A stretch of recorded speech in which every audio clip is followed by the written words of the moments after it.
हम सब अनुसूचित जाति के लोग अर्थात हरिजन, क्या बोलते हैं अपन सबको? तो रामायण में कहा है कि हरि व्यापक सर्वत्र समाना प्रेम से प्रकट होई में जाना, मतलब भगवान सभी में विराजमान है, किसी एक का नहीं है ईश्वर। वो यत्र तत्र सर्वत्र है, वो किसी एक का नहीं है। फिर जब हनुमान जी महाराज लंका में माता सीता का पता लगाने के लिए गए थे और हनुमान जी को देखने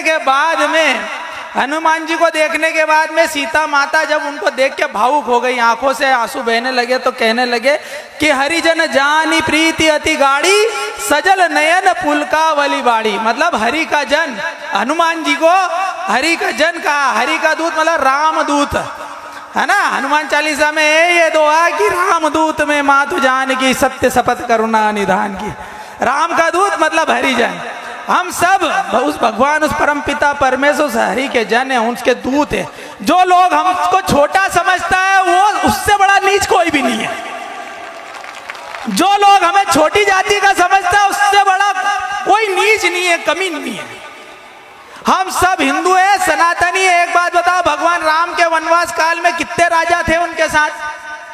अरे राम रावण का युद्ध हुआ, कितने राजा थे उनके साथ? कोई भी नहीं, कोई भी नहीं था। कौन थे? हम लोग, हरिजन। हम लोग थे, हमारे बाप दादा थे, हमारे पूर्वज थे, अनुसूचित जाति के लोग, आदिवासी लोग।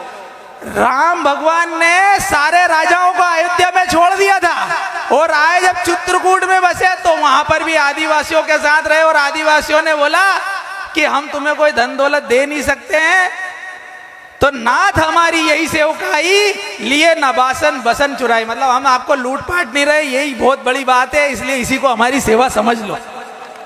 ये हमारे आदिवासी और दलित भाइयों की बात रही।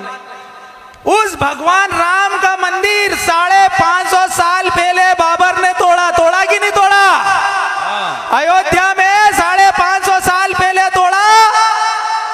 और उस राम मंदिर को बनने में बार बार अड़चने पैदा करी कांग्रेस ने। सुप्रीम कोर्ट में हलफनामा लगाया कि राम काल्पनिक है, उनका कोई अस्तित्व नहीं है। क्या भगवान का कोई अस्तित्व नहीं है? क्या राम का कोई अस्तित्व नहीं है? क्या कृष्ण का कोई अस्तित्व नहीं है? क्या बुद्ध और महावीर का कोई अस्तित्व नहीं है? अगर उनका अस्तित्व नहीं है तो आपका और हमारा भी कोई अस्तित्व नहीं है। 70 साल से रोड़े अटका रहे थे। 70 साल से भगवान राम एक तंबू में थे। काय में थे? तंबू में थे।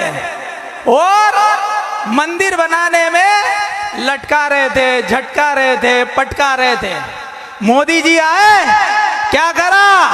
मोदी जी सीधे तंबू से मंदिर में ले आए। 10 साल यूपीए की कांग्रेस की गवर्नमेंट रही और राहुल बाबा कहते रहे कि आप लोग कहते हैं कि मंदिर वहीं बनाएंगे, तारीख नहीं बताएंगे। क्या बोलते थे? कि आप बोलते हो कि मंदिर वहीं बनाएंगे, तारीख नहीं बताएंगे। तो अब वो समय आ गया है इन कांग्रेसियों को कहने का कि मंदिर वहीं बनाएंगे, 22 तारीख 2024 को उसका भूमि पूजन करेंगे। जय जय श्री राम। इस बार की दिवाली 3 दिवाली। कितनी दिवाली?